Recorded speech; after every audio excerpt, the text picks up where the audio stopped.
I'd like to introduce you to these 5 chairs because they are actually the real protagonists of my talk. And they have a special message to give to all of us. And the message is about what behaviors and attitudes we bring into the world in every moment. Now, to show you what I mean, I have a story to tell you from my personal life. And I was trying to build a stronger relationship with a very important person, the daughter of my partner, 20-year-old daughter. And to do that, I thought, let's have a great evening out, just the 2 girls together. And I chose a special venue, the Blue Note Jazz Club in Milan. And that night, the Manhattan Transfer, which is my favorite jazz group, were playing. So we meet.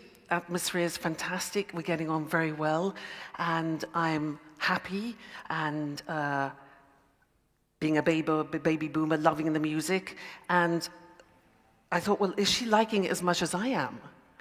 And so in that moment, I just turned to look at her to check. And what did I see? I saw this. She was on her iPhone. Now, how to react? I had some choices. First choice. Excuse me, what is she doing? She's on her iPhone. I've spent all this time and money thinking of a fantastic evening. I bring her here, and after 2 minutes I take my eyes off her and she's on her phone? What is wrong with this generation? They've got an attention span of a fruit fly, for heaven's sake. God.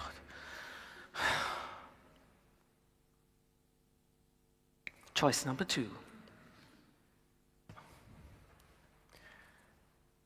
This was a mistake. Why did I bring her here? She's bored. She's not interested. She doesn't like the music. What was I thinking?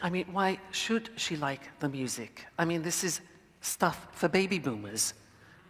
She probably thinks she's spending the evening with a dinosaur. Oh, God. Choice number 3. Hold your horses. Count to 10. Take a deep breath. Don't jump to conclusions. You don't know what she's doing on her iPhone, so just relax. Take it easy. Have another drink. Choice number 4. Now, you know what's really important for me is that this evening together with her is special, that she feels that after this evening she can really open up to me, she can feel safe with me, and that I'm always an open door for her. That's what's really important for me. And I just hope it's going to happen. I just hope. Choice number 5.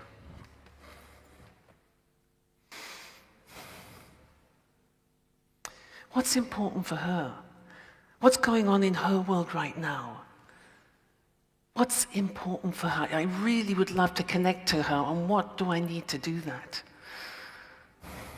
I was having real problems trying to answer that question. And in that moment, she turned to me and she said, Louise, did you know that this is the only Blue Note in the whole of Europe?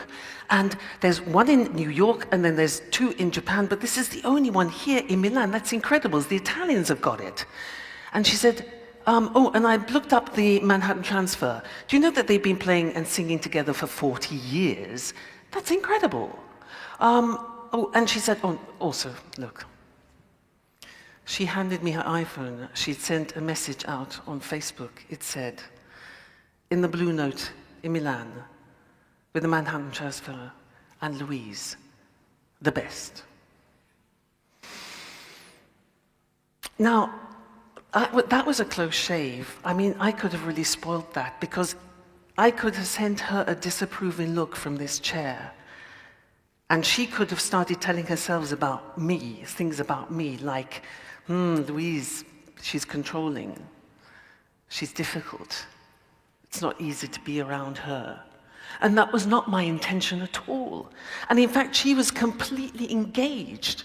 She was there multitasking in her digital way, but she was enhancing our reality. So in milliseconds, I could have destroyed that beautiful moment that we were creating together.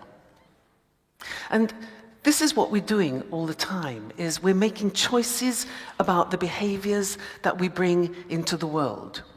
And the choices that we make have a direct impact on the conversations that we have, the relationships that we form, and the quality of our lives in general. So what can we do at a practical level to help us be more conscious about this? Because we don't get trained in this at school. It's not on the school curriculum, how to behave well, really. So what can we do?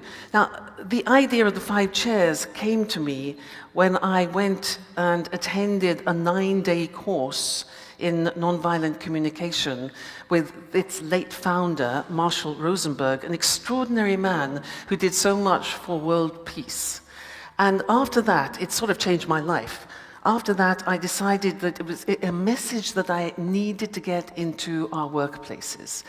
Workplaces where I spend most of my time being a coach, a facilitator, and a trainer.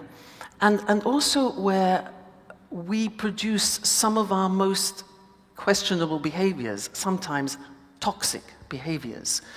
So the idea of the 5 chairs is to help us slow down how we are behaving in every moment of our lives and to analyze what's going on. So what I would like to do is look at the chairs more closely and explain them. The red chair. So this is the jackal chair. I mean, jackals are incredibly clever, incredibly opportunistic animals. They're always on the lookout to attack. And in fact, this chair here is the chair where we misbehave the most. In this chair, we love to blame, to complain, to punish, to gossip. But our supreme game in this chair is to judge. And if you don't believe me, I invite you to go on a mental diet. I invite you to spend 1 hour with some human beings and see if you can do it without one single judgment going through your mind. I mean, watch ourselves. Somebody walks in the door. We go, bzzz, I like, don't like, not really interested. And we don't know anything about them at all. So this chair here is a judging chair. There's actually another game that I love in this chair. It's the I'm right game. And I used to do that all the time, until my brother gave me some feedback. I used to do it with my mother because my mother likes to exaggerate. So she would say something like, yes, there were 30 people at the family gathering. And my job was to correct her. And I would say, no, Ma, there weren't 30, there were 13. So I was the policewoman of the situation. My brother touched me on the arm and he said, it doesn't matter. To which I reacted, what do you mean it doesn't matter? Of course it matters. She's wrong and she needs to be corrected for her own good.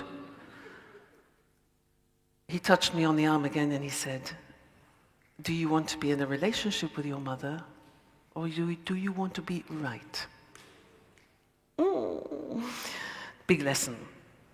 From then on, I always looked upon my mother's exaggeration as a form of abundance. So here, in this chair, what we tend to do is we tend to see what is wrong with other people rather than what is right. And Mother Teresa reminds us, the more we judge people, the less time we have to love them. The next chair is the hedgehog chair, the yellow chair. Now, the hedgehog, when we behave like hedgehogs, we feel very vulnerable and we curl up and we protect ourselves against what we feel is an evil world. And what we do is we mercilessly judge ourselves in this chair. So we turn this chair, the red chair, on ourselves. And we say things like, I'm not intelligent enough. I can't do this. Nobody believes in me. And we have certain fears. We have fears of being rejected, fears of disappointing, fears of failing. And we also play the victim, so it's nobody cares for me, nobody loves me. And in fact, when I use this in companies and I ask managers, and I say, where do you spend the most of your time? Hardly anybody comes and sits here, because it's quite difficult to admit to our weaknesses sometimes. We need a lot of courage. And yet we all suffer from self-doubt. But it's really, what do we do with our self-doubt? Do we give up and give in? Or do we say, no, I want to find the resources and grow? And Krishnamurti says something wonderful. He says, the highest form of intelligence is the ability to observe ourselves without judging. So, next chair. This is the meerkat chair. I don't know if you've ever seen a meerkat. There are not many in Italy, but they are incredible. When they are on sentinel duty, they can stay for 1 hour, just like this. 1 hour moving their head, and only their head. Incredibly vigilant. And when we are in this chair, this is what we do. We're mindful, we're very aware, we're observant, we stop, we pause, we take a deep breath, and we're conscious. This is the wait chair, W-A-I-T. What am I thinking? What am I telling myself? So here we become very curious. So if somebody's angry, instead of saying, for God's sake, grow up, will you? We think, I wonder why that person's angry. And we feel interested. So this chair here is, when I think of Nietzsche, this is such an important quote for this chair. He says, you have your way, I have my way. As for the right way and the only way, it does not exist. So here we have a choice. The red pill or the blue pill. It's the sliding door chair. And in this moment, when we make the right choice, we move into successful living. Next chair. Here we go into the world of detect. Now, why detect? Detect because we become detective of ourselves, like Sherlock Holmes of ourselves. We take a magnifying glass and we look at our behaviors. It's a beautiful chair, this, because we become self-aware. We know who we are, we know what we want, we know where we're going. We're not afraid to speak our truth, but we also create our boundaries. We look after ourselves in this chair, but we're very, very powerful. We don't give our power away. Here we give our power away. So here we grow, we become free, we come into our full power, and we become assertive, but not aggressive. So Aristotle said, knowing yourself is the beginning of all wisdom, and we can be here for our whole lives. Why the dolphin? The dolphin, because it's such a wonderful animal, it's playful, it's intelligent, it communicates beautifully. And when I think of the dolphin, I think of us at our very best as human beings. So, next chair.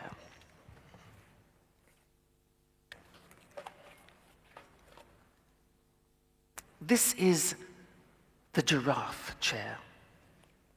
Very beautiful chair, very difficult. I don't know if you know, but the giraffe has the biggest heart of all land animals. It's that size. And not only does it have the biggest heart, it also has the longest neck. So it has incredible vision. And so when we are in this chair, we are displaying empathy and compassion and understanding. And in this chair, we put our egos on the back burner. And we listen to people. We hold people in our presence. And we care for them. And stepping into somebody else's shoes and understanding them is a great act of generosity. Abraham Lincoln once said, I don't like that man, I must get to know him. And so in this chair, it's an invitation to look at other perspectives, to embrace other realities, to embrace diversity, and to become tolerant. And the most important question in this chair is, what is important for him or her in front of me? And the intention in this chair is to stay connected whatever happens. So, these are the chairs. Now, how do we translate this into daily life? Well, you can imagine if you go to work, maybe you can go and you give a presentation and it goes really well, so you're here. You think, great, fantastic. Then maybe you have a meeting and things go badly and we sink into these chairs. Now, our challenge every day is to understand how to find a balance between sitting here and sitting here. Because if we're sitting here, life is not that happy. But if we're sitting here in these chairs, we're more rational, we're more open, we're more intelligent, we're more thoughtful. So, something that really moved me very, very deeply when I first read it was this. Viktor Frankl, in his book, In Man's Search for Meaning, said, "Everything can be taken from man, but one thing, the last of human freedoms, to choose our attitude in any given set of circumstances." This is so powerful. So when you next want to snap at your children, or argue with your partner, or punish someone at work, try and come into this chair here and think. And if, by chance, you end up in this chair, which very often happens, can we find the courage to say, "I'm sorry," and make everything right again? So, my invitation to you is to take these chairs home with you. Play with them. Make them your own. Teach them to your kids. They get this immediately. Put 5 of them in the boardroom at work and watch how your meetings will improve. And the next time somebody presses one of your red buttons, just think. 5 chairs, 5 choices. Can we all commit to making our homes, our workplaces, and this world a better place, one behavior at a time? Thank you. Thank you. Thank you. Thank you, thank you, thank you.